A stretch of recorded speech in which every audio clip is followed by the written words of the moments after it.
All right, so let's take a look at the activities that you should be working on this week.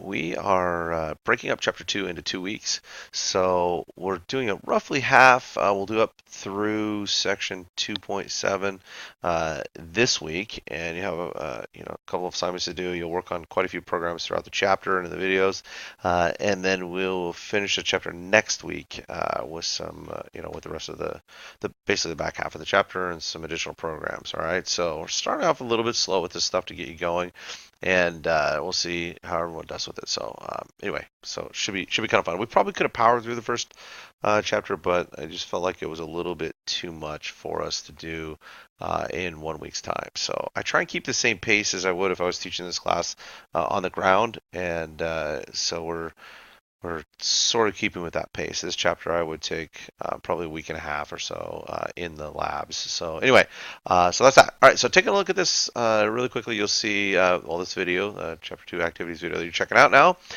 Make sure that you go down and check out this video under assignments. So how to zip and submit your projects, because I want the whole project folder. So watch this video, okay? So it talks about how to name your projects, and make sure that you're following along with that.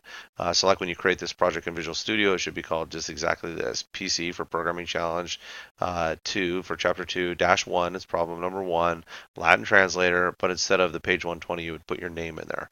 All right, so follow that convention. You'll see how to zip in here, and then you'll submit that single zip folder that has your entire project folder inside. All right, and then that's what I'll use to grade your assignments.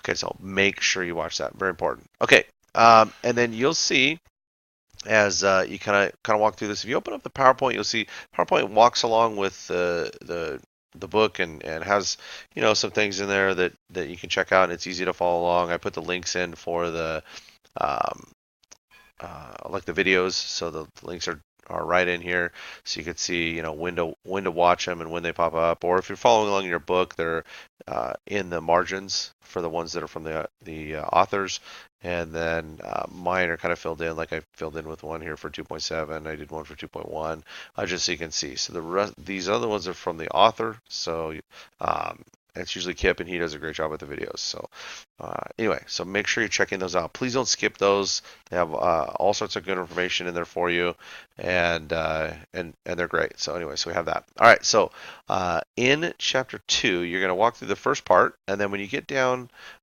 towards the end, you'll see there are 2 assignments. Okay, so this first assignment is a Latin translator. It's very similar to another project that is in the book.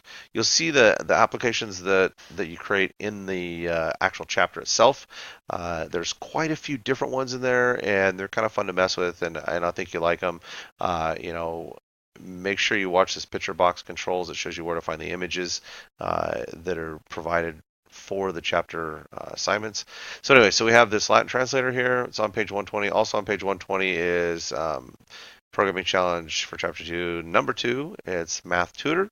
And so you've got both of those in there. If you need this video, it's another video that Kip did that will walk you through working on this Latin translator. I think you should be able to create it without checking out the video, but if you need to, boom, it's there for you, so you can check it out if you need a little help with things. All right, so there's that. And then this is the other one. So you're going to turn in 2 different assignments. You'll notice in the assignments for this week, we do not have anything in my programming lab. So the my programming lab piece doesn't really work that well with chapter 2. Don't worry, when we get to chapter 3, we'll make up for it. So there's quite a few things in chapter 3 that we'll be doing in there. All right, so so that's, let's see, I think that's basically it. I can't think of anything else that's new in here. So we should be good to go.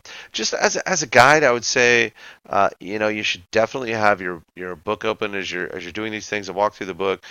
This is actually a very, very good programming book. I think that the amount of screenshots and tutorials that they've put together for you are actually really, really good. And I think especially early on, this might be one of my favorite programming books. I think it's better than the ones that uh, Tony's done for the other languages, and I don't know if I'm just partial towards this book, but anyway, it's really good. So as you're following along, I definitely have the book open. You may want to refer to the PowerPoint as you're going through. You of course have Visual Studio open, and then these videos. So if you have any questions about the kind of what you're supposed to do this week or anything, please let me know. Shoot me an email, and I'll get back to you as soon as I can. All right, so have fun. You're going to get to build quite a few apps in these sections and be able to see more about Visual Basic and how things work in Visual Studio. So it's pretty fun. All right, thanks.